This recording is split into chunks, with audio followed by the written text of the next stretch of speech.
All right, let's dive right in. We've got some really important news, especially if you're keeping an eye on national policy, maybe studying for UPSC or just, tracking India's education scene. The Ministry of Education just dropped the UDISE Plus report for 2024-25, and it's packed with insights. It really is. UDISE Plus, get it? That's the Unified District Information System for Education Plus. Basically, you can think of it as India's biggest educational database, an EISE. Yeah. It's absolutely crucial for planning. Okay, EMICE. Got it. Yeah, it started back in 2018-19, replaced the older UDISE system. And its scope is huge, covers pre-primary, right up to class 12, every recognized school. It tracks enrollment, teachers, infrastructure, how many kids stay in school, everything. So what's the big headline-grabbing number from this report? Well, interestingly, the first thing you notice is actually a bit of a surprise. Total school enrollment at classes 1 to 12, it's dipped slightly. Went from 24.8 crore last year to 24.69 crore this year. That's actually the lowest it's been since 2018-19. And the drop seems particularly sharp in those early years, right? Foundational and preparatory stages. That's right. Ages 3 to 11, we saw a drop of nearly 25 lakh students there. And there are a couple of big reasons behind this. Okay. Well, first, it connects to wider demographic trends. India's TFR, the total fertility rate, dropped below replacement level, hit 1.91 back in 2021. So quite simply, there were fewer children being born. Right, the birth rate. Makes sense. But it's not just that. We're also seeing, and this is significant, a shift. More kids are moving into standalone private pre-primary schools. They're kind of bypassing the system UDISE plus tracks at that very early stage. Ah, okay. So fewer births overall, plus a move towards private preschools for some.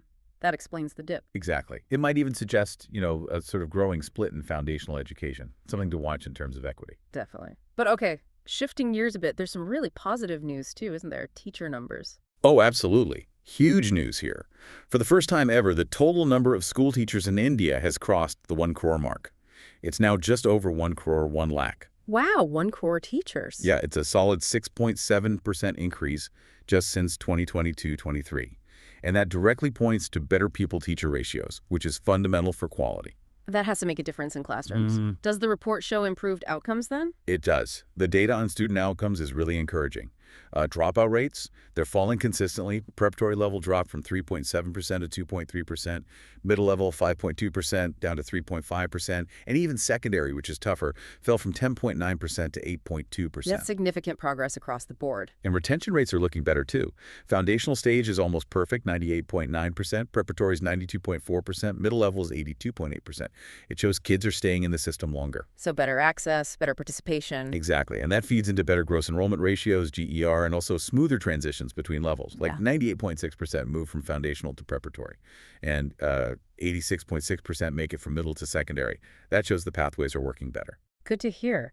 And it's not just the people, the teachers and students, right? Infrastructure is also improving. Yes, definitely. We're seeing steady gains there. Computer access in schools is up to nearly 65% from about 57% before. And internet access made a similar jump. Now it's in almost 64% of schools, up from 54%. Really vital for digital skills. Crucial. And what about efficiency? Are we seeing fewer schools that maybe aren't being used effectively? That's another positive trend. Single-teacher schools, often a sign of resource strain, are down by 6%. Still over a lack of them, but it's moving the right way.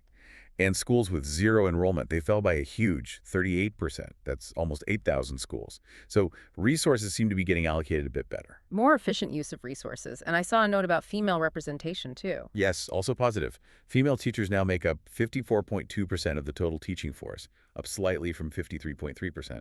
And girls' enrollment is also up a bit, to 48.3%.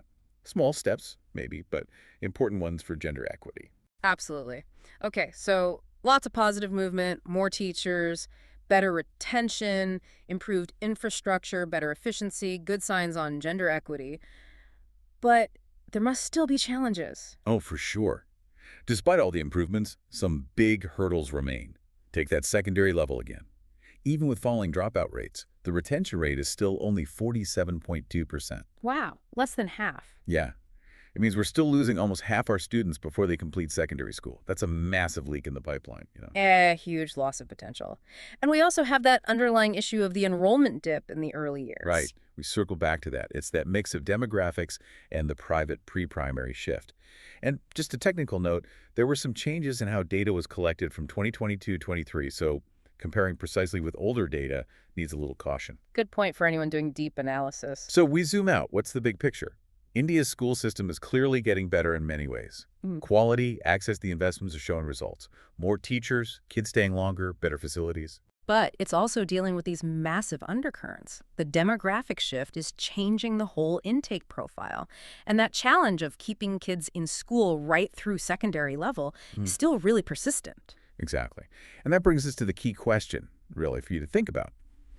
How are these two big forces, the falling birth rate shrinking the base, and the struggle to get kids through secondary school, how will they interact and shape India's future, its education system, its workforce, even its social fabric in the years ahead?